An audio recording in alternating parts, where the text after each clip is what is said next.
नमस्कार।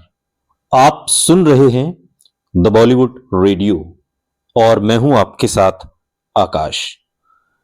दोस्तों, किस्सा रेखा का है। बात 70 के दशक की। निर्देशक दुलाल गुहा पहले राजेश खन्ना के साथ दुश्मन जो साल 1972 में आई और धर्मेंद्र शत्रुघ्न सिन्हा के साथ दोस्त जो साल 1974 में आई, इसे बना चुके थे और दोनों फिल्में कामयाब रही थी। लेकिन अब वो कुछ अलग करना चाहते थे और दुलाल गुहा ने दो अनजाने जो साल 1976 में आई उसे बनाने का फैसला किया। यह फिल्म निहार रंजन गुप्ता की बंगाली कहानी रात्रिर यात्री पर आधारित थी। ये एक महत्वाकांक्षी लड़की की कहानी थी जिसके बड़े ख्वाब हैं, मगर उसकी शादी एक मिडिल क्लास क्लर्क से हो जाती है। उसके पति का अमीर दोस्त उस पर डोरे डालता है और फिर दोनों मिलकर पति को चलती ट्रेन से धक्का दे देते हैं। लेकिन पति बच जाता है और बदला लेने के लिए पहचान बदल कर वापस आता है। अमिताभ बच्चन को पति का लीड रोल निभाने के लिए साइन किया गया और उसके अमीर दोस्त के लिए प्रेम चोपड़ा को चुना गया। हीरोइन का किरदार नकारात्मक शेड्स लिए हुए था।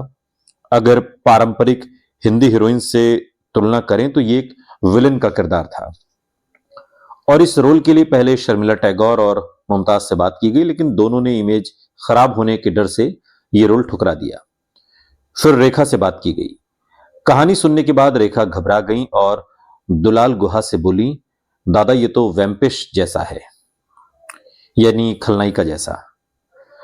गुहा ने समझाया कि फिल्म का मुख्य किरदार उन्हीं का ही है, यानी रेखा का ही है और उन्हें इस रोल के लिए हमेशा याद रखा जाएगा। काफी देर तक गुहा समझाते रहे तो रेखा आखिरकार मान ही गई और इसकी एक वजह शायद यह भी थी कि अब तक किसी ने उनके किसी रोल के आयाम की इस तरह गंभीरता से चर्चा नहीं की थी। अब तक बस उनका काम हीरो को रिझाने और एक तरीके से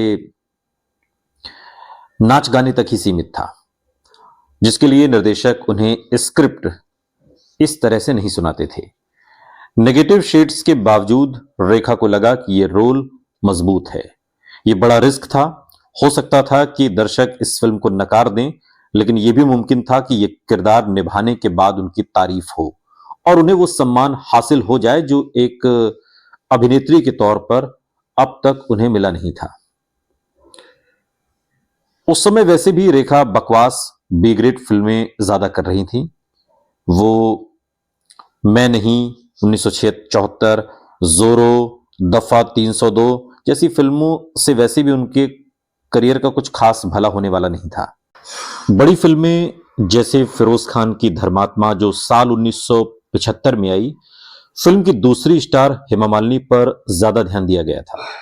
फिल्म के दो सबसे मशहूर गीत क्या खूब लगती हो या तेरे चेहरे में वो जादू है, ये भी हेमा मालिनी पर ही फिल्माए गए थे। यहां तक कि रणधीर कपूर की धर्म करम जो साल 1975 में आई, उसमें कैमरा राज कपूर रणधीर पर ही ज्यादा फोकस रहा। दो अनजाने में रेखा को वो संभावना नजर आ रही थी जो उन्हें एक सीरियस अदाकारा के तौर पर कुछ सम्मान दिला सके। तो क्या हुआ अगर एक रोल नेगेटिव ही है, ये रेखा ने सोचा। फिल्म में रेखा के को स्टार अमिताभ बच्चन इस समय तक इंडस्ट्री में छाए हुए थे। जंजीर और दीवार के बाद वो नए सुपरस्टार बनकर उभरे थे। इसके अलावा वो दीदी बाई जया के पति थे। अब तक पूरी इंडस्ट्री में अमिताभ के पेशेवर रवैये और अनुशासन के चर्चे थे। कहा जाता था कि वो कभी भी शूटिंग के लिए एक मिनट भी देरी से नहीं पहुंचते। ये हिंदी फिल्म इंडस्ट्री में बहुत बड़ी खासियत मानी जाती थी। आमतौर पर गॉसिप मैगजीन में फिल्म स्टार्स के नखरे और नेगेटिव स्टोरी सुर्खियां बनती थी। रेखा का नाम बार बार ऐसी वजहों से प्रेस में छाया रहता था। समय की पाबंदी और करियर को लेकर पेशेवर रवैया। अमिताभ जहां इन बातों के लिए मशहूर थे, वहीं ऐसी बातों को रेखा से जोड़कर कभी देखा नहीं गया। दो अनजाने की पूरी यूनिट अब दोनों के टकराव का इंतजार कर रही थी, यानी अमिताभ बच्चन तो समय के पाबंद और रेखा लेट लतीफ। लेकिन जो हुआ वो हैरान कर देने वाला था। वक्त के पाबंद बेहद पाबंद अमिताभ सेट पर हमेशा समय से पहुंचते। वो आकर अपनी लाइनें याद करते, सीन की रिहर्सल करते और निर्देशक के साथ अपने किरदार पर चर्चा करते। उनका पेशेवर रवैया सिर्फ शूटिंग पर ही नहीं, उसके बाद भी जारी रहता। वो शूटिंग के बाद पार्टी या ड्रिंक्स के लिए भी नहीं रुकते थे। बस काम खत्म करते ही वापस चले जाते और अगले दिन फिर से सही समय पर शूटिंग के लिए हाजिर रहते। हर किसी की तरह रेखा भी अमिताभ की शख्सियत और उनके व्यवहार पर फिदा थी। सिमी ग्रेवाल को दिए अपने मशहूर टीवी इंटरव्यू में रेखा ने कहा था, मिस्टर अमिताभ बच्चन के सामने खड़े होना आसान नहीं है। रेखा ने बताया कि जिस पल उन्हें पता चला कि दो अनजाने के लिए अमिताभ को साइन किया गया है, वो डर गई थी। उस वक्त पूरी इंडस्ट्री में फिल्म दीवार में अमिताभ बच्चन के निभाए एंग्री यंग मैन के किरदार के गुण सभी गा रहे थे। उस दौर को याद करते हुए रेखा ने कहा कि दो अनजाने की पूरी शूटिंग के दौरान वो बेहद नर्वस थी। हंसते हुए वो बोली कि अमिताभ के सामने नर्वस होकर वो अपनी लाइनें भूल जाया करती थी। और एक दिन अमिताभ उनके पास आए और अपनी दिलकश और भारी आवाज में हिंदी में बोले, सुनिए, जरा डायलॉग याद कर लीजिएगा।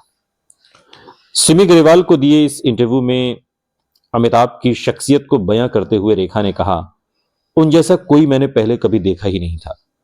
मेरे इंसान से मैं ऐसे इंसान से मैं पहले कभी नहीं मिली थी।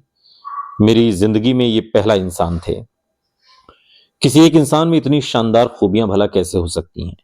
मैं बेवकूफ नहीं हूं, मैं मानती हूं कि मैं समझदार हूं, क्योंकि जब मैं कोई चीज अच्छी देखती हूं तो उसे मैं पहचान लेती हूं।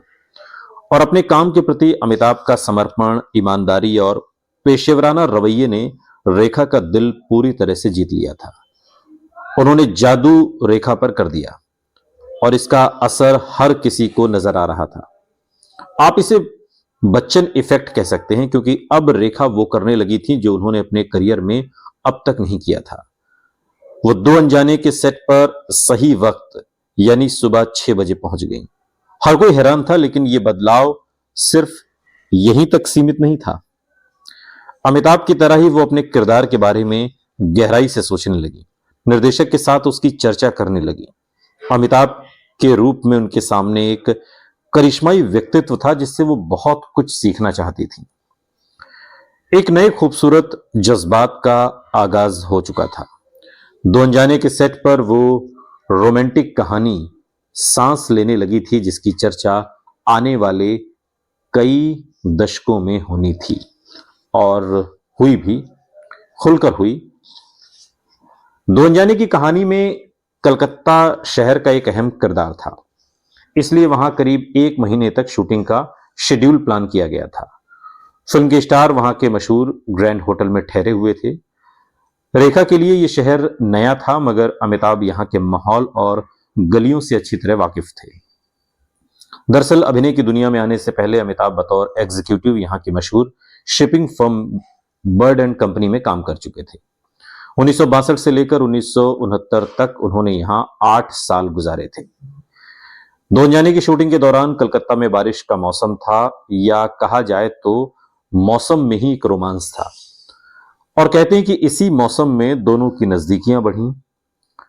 अमिताभ कलकत्ता से जुड़े किस्से रेखा को सुनाते, रेखा उन्हें एकटक देखती रहती, मुस्कुराती रहती। ये फसाने अब फिल्मी मैगजीन से छिपे नहीं। दो अनजाने की यूनिट के सदस्यों के हवाले से दोनों की नजदीकियों के किस्से छपने शुरू हो गए। रेखा अक्सर अमिताभ और प्रेम चोपड़ा के साथ कलकत्ता के मशहूर फ्लोरिस्ट टी रूम भी जाती। साथ में वो पार्क स्ट्रीट पर लंबी वॉक करती और फिर ये लोग डिनर करते। दो अनजाने की टीम से जुड़े कुछ लोगों को अब तक याद है कि फिल्म के दौरान रेखा किस कदर बदल गई थी। अपना मूल स्वभाव भूलकर वो जैसे अमिताभ के जैसे बनने की कोशिश करने लगी थी। अमिताभ के सामने वो बेहद संयमित रहती। उनकी चंचलता, उनका खुलकर हंसने बात करने की जगह अब संयम और सोच समझकर बोलने ने, इस व्यवहार ने ये जगह ले ली थी।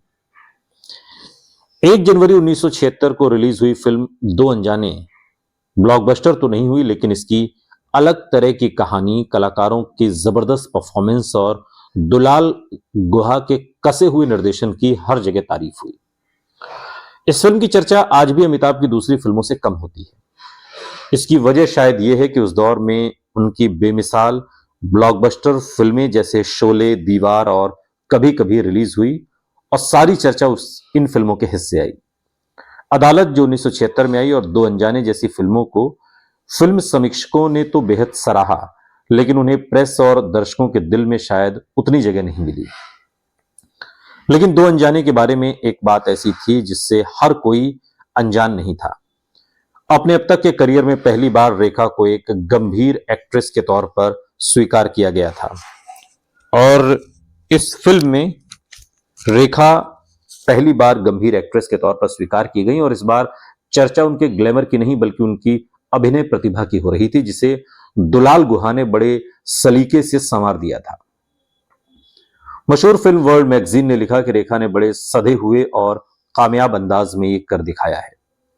एक ज्यादा वजन वाली, सस्ते डांस करने वाली, क्लीवेज दिखाकर कामोत्तेजना जगाने वाली सुंदरी से एक गंभीर जबरदस्त अभिनेत्री के रूप में उनका काया पलट काबिले तारीफ है। वो बेकार की भाव भंगिमाएं, वो हंसी ठहाके अब जा चुके थे। इस रिपोर्ट में यह भी कहा गया कि अब रेखा का करियर सही राह पकड़ता हुआ नजर आ रहा है, क्योंकि अब उनकी अभिनय प्रतिभा बड़े निर्माता निर्देशकों की नजर में आई है। कई और समीक्षाएं और रिपोर्ट भी रेखा की तारीफ खुलकर कर रही थी। हर कोई दो अनजाने में उनके अभिनय और अमिताभ के साथ उनकी जादुई केमिस्ट्री का जिक्र कर रहा था।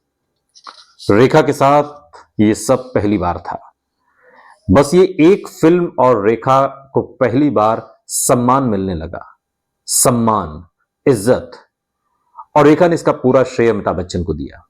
अमिताभ उन सभी बातों के प्रतीक बन गए थे जिन्हें रेखा किसी मर्द में चाहती थी और वो धीरे धीरे उनके प्यार में गिरफ्तार होने लगी। उन्हें इस बात से कोई फर्क ही नहीं पड़ रहा था कि वो एक शादीशुदा मर्द है। इस हकीकत से कोई फर्क नहीं पड़ता कि वो एक शादीशुदा मर्द है। एक गुलाब तो हर हाल में गुलाब ही रहता है। एक इंसान है जो दिलचस्प है। मैं चाहती हूं कि मुझे उस इंसान के साथ जुड़ने का मौका मिले, तो मुझे कौन रोक सकता है। मैं यहां उनका घर तोड़ने के लिए नहीं बैठी हूं। मैं तो एक आम इंसान की तरह उनके आस पास से गुजरने वाली हवा को महसूस करके ही खुश हो जाना चाहती हूं। बाद के दिनों में, सालों बाद, सिमी ग्रेवाल को दिए इंटरव्यू में रेखा ने कहा था, सुपरस्टार अमिताभ बच्चन का जादू अब रेखा के सिर चढ़कर बोल रहा था। लेकिन अमिताभ ने रेखा के इस बयान पर कभी कुछ भी नहीं कहा, कुछ भी नहीं। सुनते रहिए द बॉलीवुड रेडियो, सुनता है सारा इंडिया।